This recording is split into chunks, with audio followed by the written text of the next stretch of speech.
안녕하십니까. 에어체인지 제조자 김동규 목사입니다.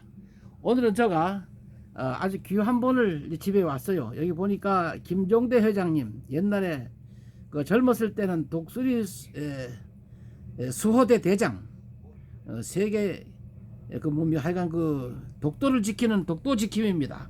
그래서 그 젊어서는 다 한때 이렇게 독도 지킴으로 돈도 많이 없어서 이렇게 대한민국을 지키려고 이렇게 엄청난 일들을 그 가산을 털어가지고 이렇게 책도 만들고 역사를 한 페이지를 썼습니다. 이렇게. 그래서 이 독도 책도 있고. 자, 그런데 또 젊어서는 또 정정 회장님이 또 우리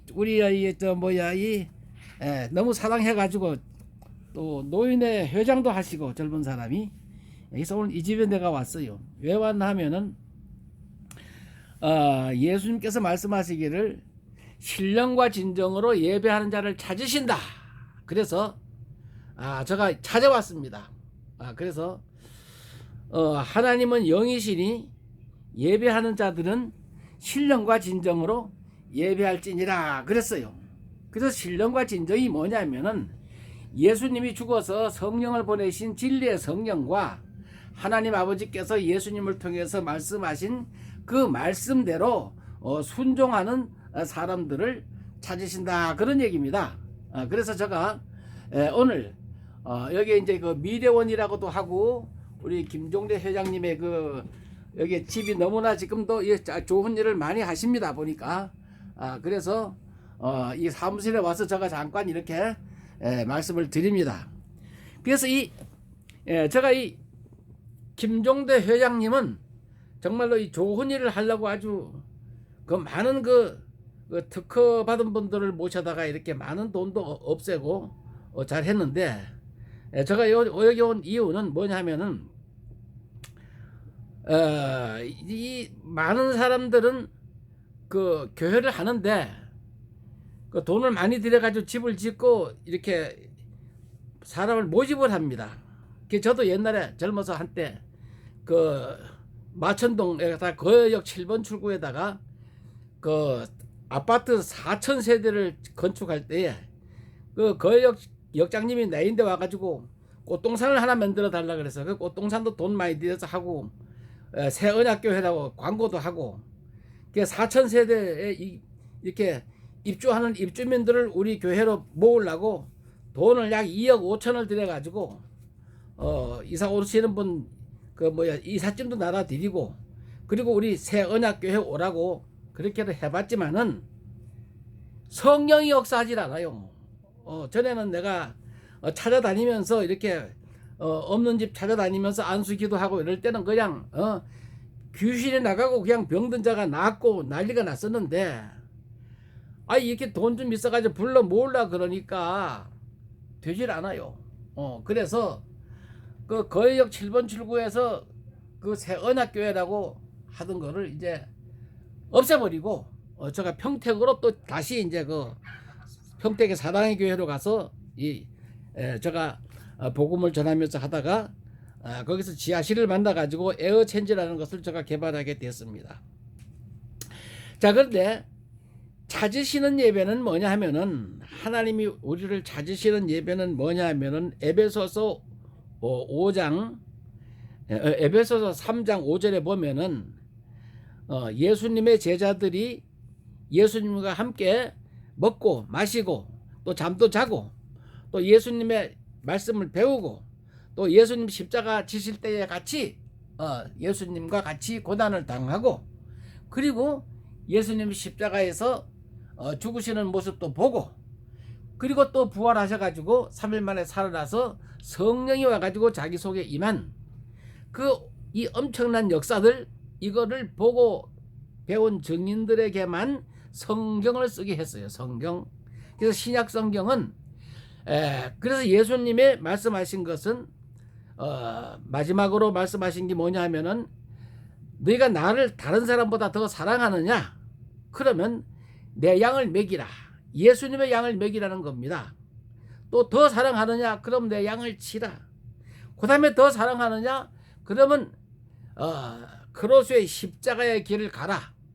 내가 먼저 죽을 테니까 베드로 너도 내 뒤를 따라 죽어야 된다. 쉽게 말하면 그 얘기예요. 그러니까 베드로가 깝깝해가지고 아이 주님, 아이 그러면 저 사도 요한은 어떻게 하려 그럽니까? 그러니까 야 사도 요한은 알 바 아니고 니란 잘해라.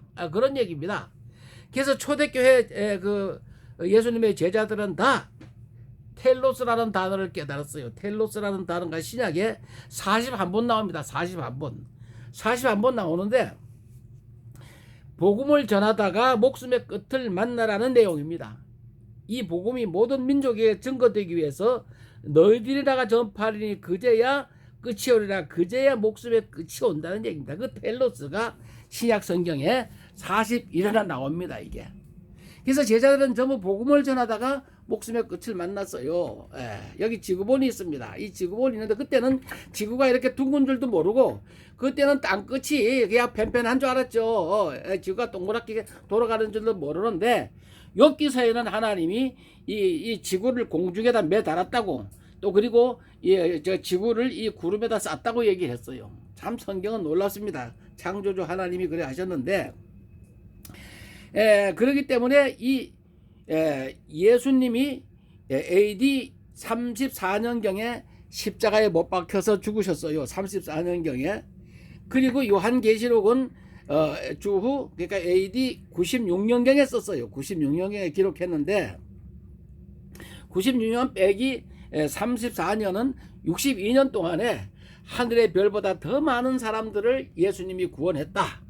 그것이 요한계시록 7장 9절에 있습니다. 이 일 후에 내가 보니 사도 요한이 보니 이 세상에 어떤 민족과 어떤 언어와 어떤 방언으로도 셀 수 없는 큰 무리를 주님이 구원을 하셨다. 그 말.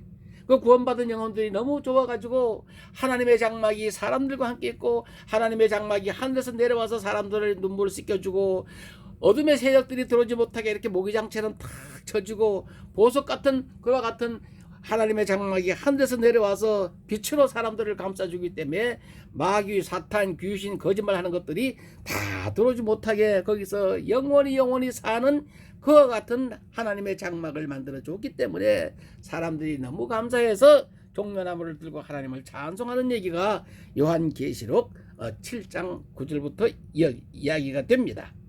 자, 그럼 무슨 수로 어떤 방법으로 예수님은 그와 같이 많은 사람들을 구원시켰나 하면은 초대교회는 누가 왕이냐?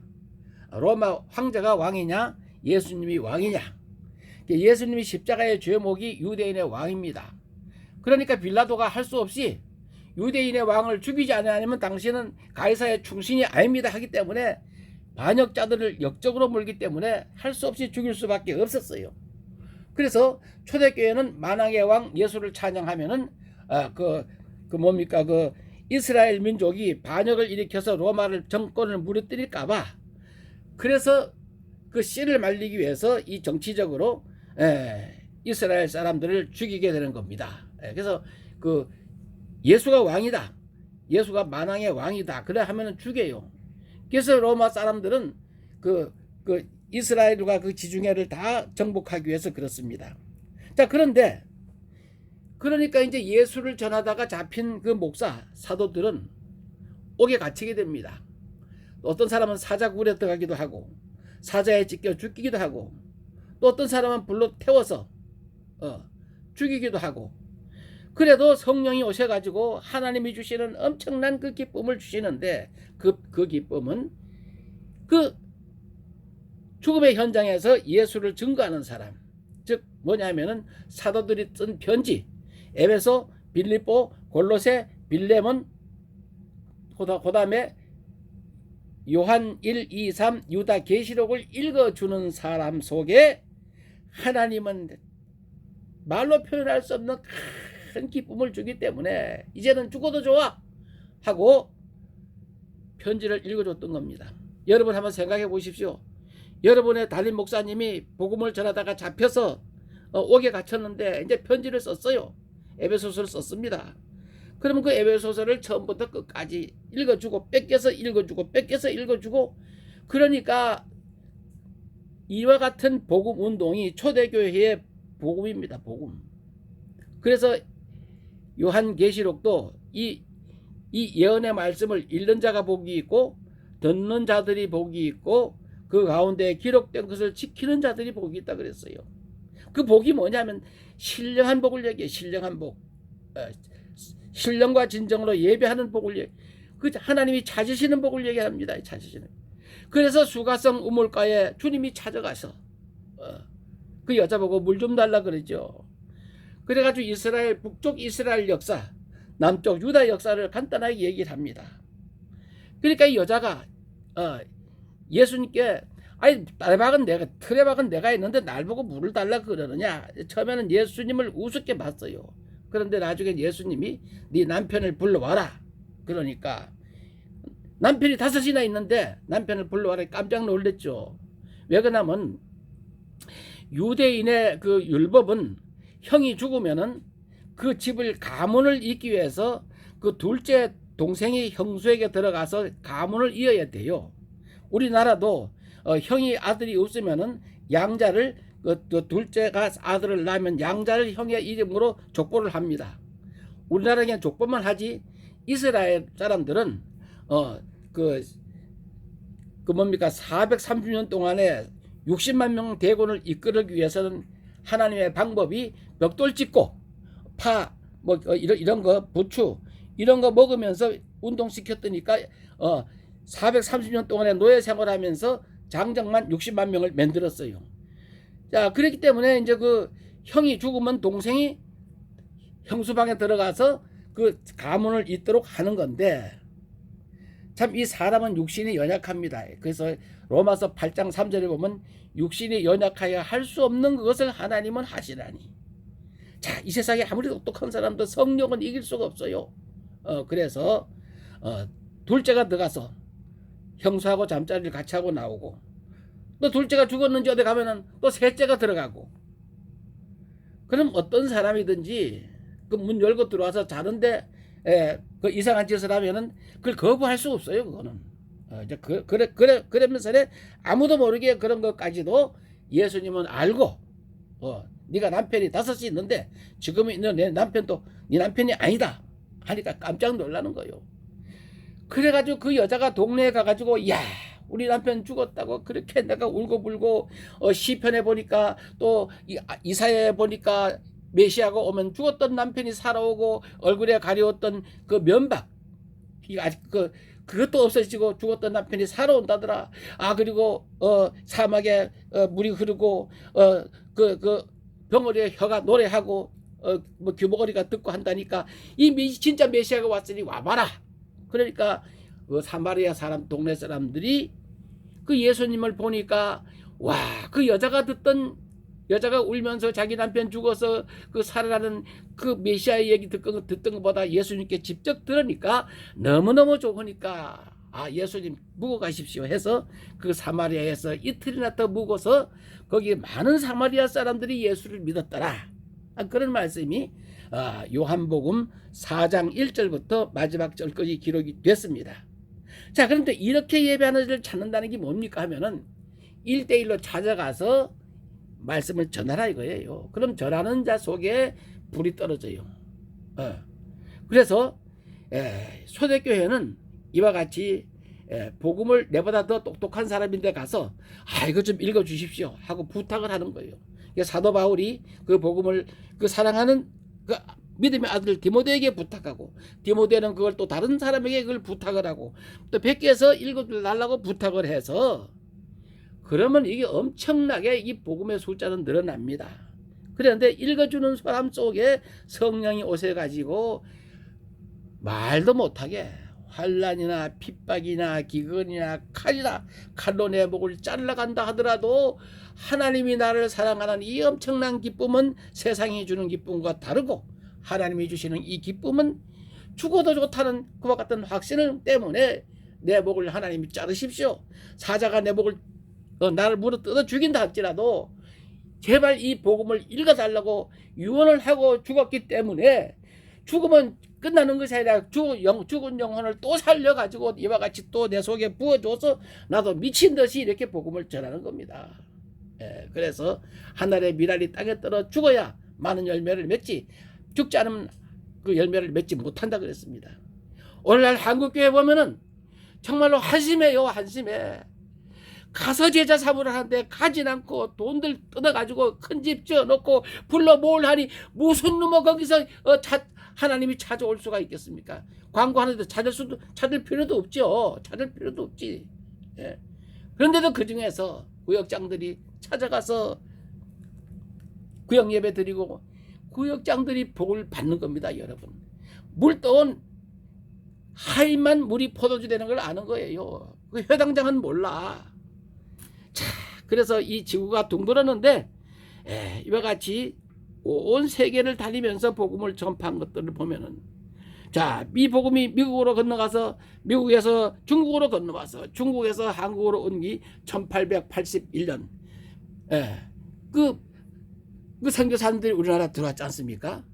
자, 그때는 정말로 우리가 대원군이 예수 믿는 사람 죽이기 때문에 정말로 찾아가서 이렇게 할 때에 하나님이 놀라운 기적을 했던 것입니다.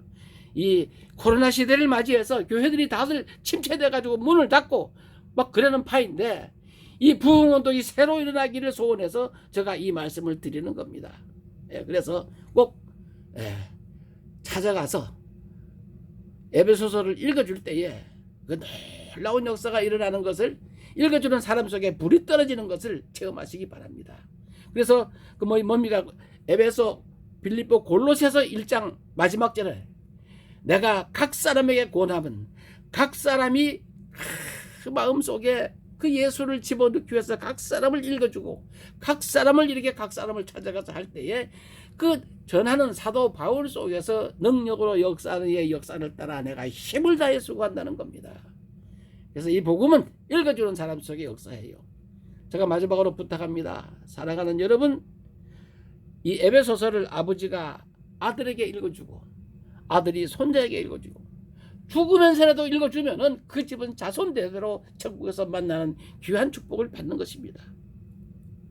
꼭 읽어주실 때에 참으로 참빛, 각 사람에게 와서 각 사람에게 비치는 빛이라고 요한복음 1장 9절에 기록된 참빛은 각 사람에게 비치는데, 이것은 아브라함의 혈통도 아니고 다윗의 혈통도 아니고, 이것은 오직 목사의 혈통도 아니고, 목사가 설교를 잘했다고 그 아들이 잘 되는 것도 아니고, 오직 말씀이 육신이 돼서 우리 가운데 거하시는 임마누엘 주님 말씀으로 우리가 그 말씀을 목숨을 다해 지키는 그 사람 속에서 참빛은 역사하신다는 얘기입니다. 그렇기 때문에 자기 땅에 이 세상을 창조한 창조주가 자기 땅에 오매 자기 백성들이 영접하지 아니하였으나 영접하는 자, 그 이름을 믿는 자들에게는 하나님의 자녀가 되는 권세를 줬어요. 하나님의 자녀가 아니고 자녀가 되는 권세, 귀신을 쫓아내는 권세, 손을 들고 기도하면은 각 사람에게 찾아가면은 그 병을 고치는 권세, 이런 권세를 줬기 때문에 초대교회는 62년 동안에 하늘의 별처럼 수많은 무리들을 구원을 시켰던 것입니다. 이 코로나 시대를 맞이해서 꼭 유언으로 자녀들에게, 손자들에게 읽어주는 이 놀라운 역사가 있기를 주 예수 그리스도 이름으로 축복합니다. 아멘.